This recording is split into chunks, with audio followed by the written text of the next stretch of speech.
Hello friends, कैसे हो आप सब लोग। आशा करता हूँ कि आप सब लोग बढ़िया और फिट फाट होंगे। दोस्तों, आज आपके लिए मैं एक ऐसा मैजिकल लिक्विड फर्टिलाइज़र लेकर के आया हूँ जिसके बारे में आप सब लोग बहुत ही अच्छे से जानते हो। जी हाँ, मैं बात करने वाला हूँ NPK यानी कि नाइट्रोजन, पोटाश और फास्फोरस। जैसा कि आप सब लोग जानते हैं कि NPK हमारे प्लांट्स की ग्रोथ के लिए बहुत ही ज़्यादा फ़ायदेमंद रहता है। लेकिन कई बार हम जब मार्केट से NPK लेकर के आते हैं या फिर हम ऑनलाइन भी मंगवा लेते हैं तो उस NPK में बहुत ही ज़्यादा केमिकल होता है, यानी कि वो एक रासायनिक फर्टिलाइज़र होता है जिसका इस्तेमाल सिर्फ हम अपने फ्लावर प्लांट के ऊपर ही कर सकते हैं।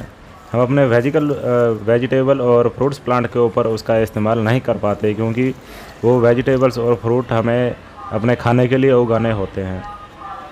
तो आज मैं यही टॉपिक लेकर के आया हूँ कि हम घर में होममेड चीज़ों से कैसे हम NPK बना सकते हैं ताकि हम अपने फ्रूट्स और वेजिटेबल प्लांट्स के ऊपर उसका बेखौफ होकर इस्तेमाल कर सके और वो हमें कोई नुकसान भी ना दे।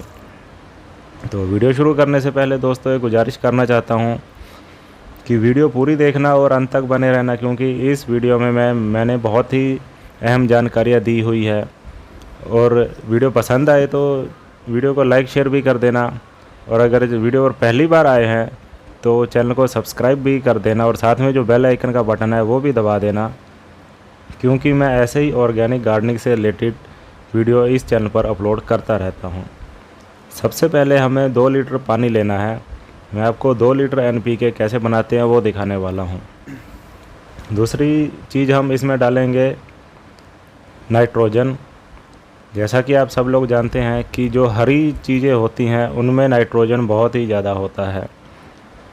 अब हरी चीज़ों के लिए मैं ये कुछ गोभी के छिलके, कुछ खीरे के और कुछ हरा धनिया मेरे पास पड़ा था, मैं इन्हीं का इस्तेमाल करने वाला हूँ।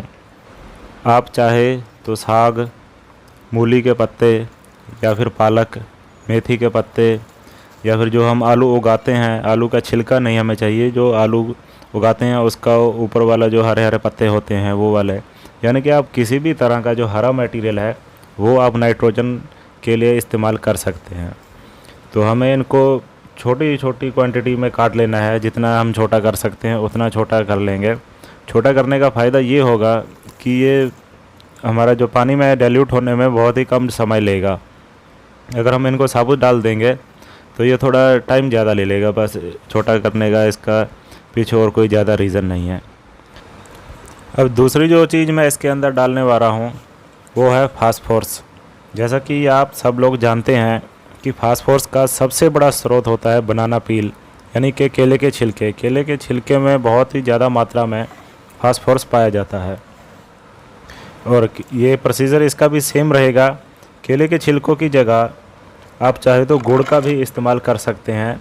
गुड़ आपको 2 लीटर पानी के लिए 100 ग्राम गुड़ की ज़रूरत पड़ेगी। लेकिन गुड़ आप ध्यान रखें, जब आप गुड़ लेने जाओ तो आपको नया वाला गुड़ नहीं चाहिए। जो नया वाला पिंक कलर का होता है, हल्के कलर का, वो गुड़ इस्तेमाल आपने नहीं करना है। आपको डार्क कलर का, जो काले रंग का पुराना गुड़ होता है, वही आपको दुकान वाले से मांगना है, क्योंकि उस गुड़ में प्रचुर मात्रा में फास्फोरस होता है। अब जो तीसरी चीज़ मैं इस्तेमाल करने वाला हूँ, इसके अंदर मिलाने जा रहा हूँ, वो है पोटाशियम। पोटाशियम के लिए मैं इस्तेमाल करने वाला हूँ लकड़ी या कोयले की राख। जैसा कि आप सब लोग जानते हैं कि लकड़ी की राख में बहुत ज़्यादा पोटाशियम पाया जाता है, और ये एक बहुत ही बड़ा फंगीसाइड भी है। अगर आपके पास कोयले की राख अवेलेबल नहीं है तो मैं आपको बताता हूँ कि आपको कैसे बनानी है।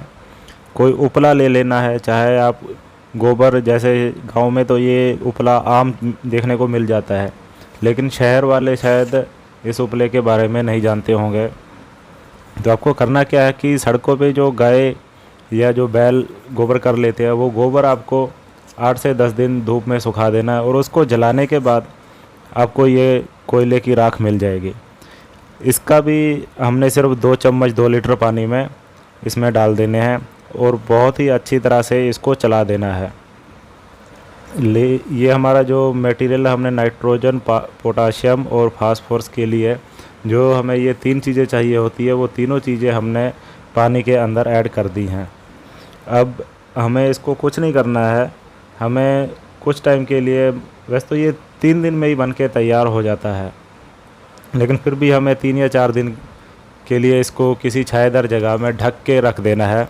आपको बिल्कुल पूरी तरह से ढकना नहीं है, क्योंकि ये फर्टिलाइज़र बनने के लिए इसको एयर की भी ज़रूरत होती है।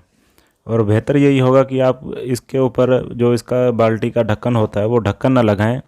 आप चाहे तो ढक्कन की जगह पे जो चुन्नी होती है, आप चुन्नी से इसको अच्छे से बांध के रख लीजिए, क्योंकि चुन्नी हवादार होती है और हवा का जो आदान प्रदान होता है वो होता रहेगा, और जो ये इसके अंदर माइक्रोब्स है वो अच्छे से अपना काम कर पाएंगे। तो 3 दिन तक हमें इसको 2-3 बार चलाना है।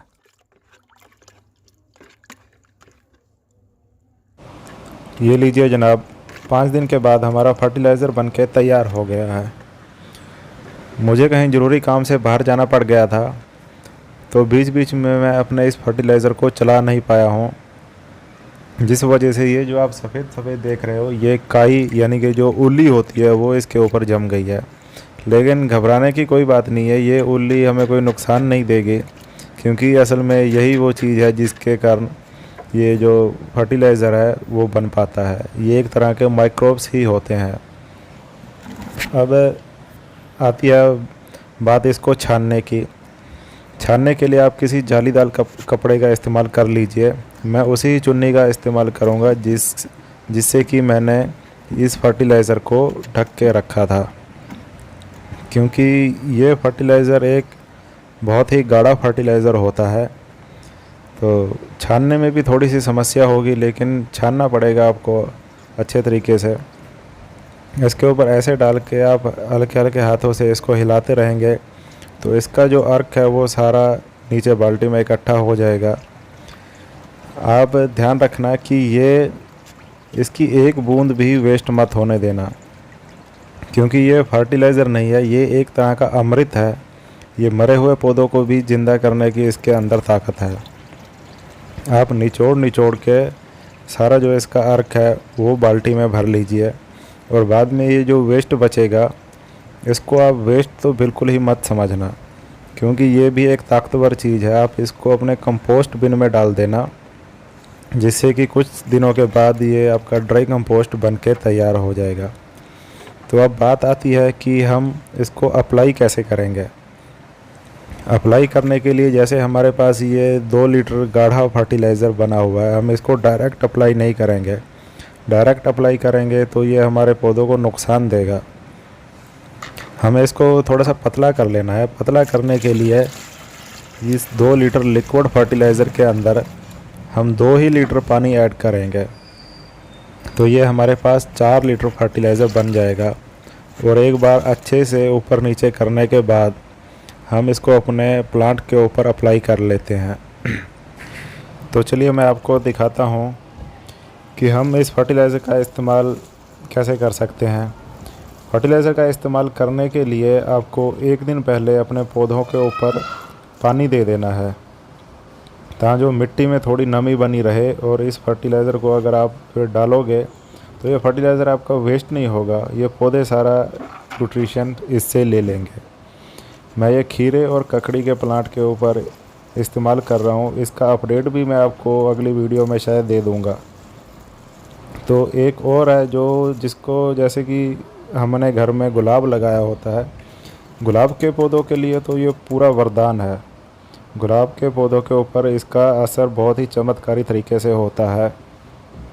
जैसा कि आप ये देख सकते हो कि मेरा गुलाब का पौधा 8-10 इंच का है, और इसके ऊपर फ्लावर देखिए और कलियाँ देखिए, कम से कम इसके ऊपर 30-35 कलियाँ अभी निकली हुई हैं, और 4-5 फ्लावर भी बने हुए हैं, कुछ झड़ भी गए हैं। इन फूलों की खुशबू इतनी दूर होती है कि अगर आप 10 फुट भी दूर खड़े रहोगे तो आपको इन फूलों की खुशबू बहुत ही अच्छी आएगी। आप स्प्रेयर बॉक्स में डाल के इस फर्टिलाइज़र का इस्तेमाल पत्तियों के ऊपर स्प्रे के रूप में भी कर सकते हैं। तो कैसा लगा दोस्तों ये वीडियो, कमेंट करके मुझे ज़रूर बताना। और अगर कुछ आपके सवाल हैं तो वो भी आप मुझे कमेंट में पूछना, उसका जवाब देते हुए मुझे बहुत ही ज़्यादा खुशी होगी। वीडियो पसंद आया तो लाइक शेयर कर देना। चैनल पर पहली बार हैं तो चैनल को सब्सक्राइब भी कर देना। मिलते हैं एक नई वीडियो में, तब तक के लिए गुड बाय।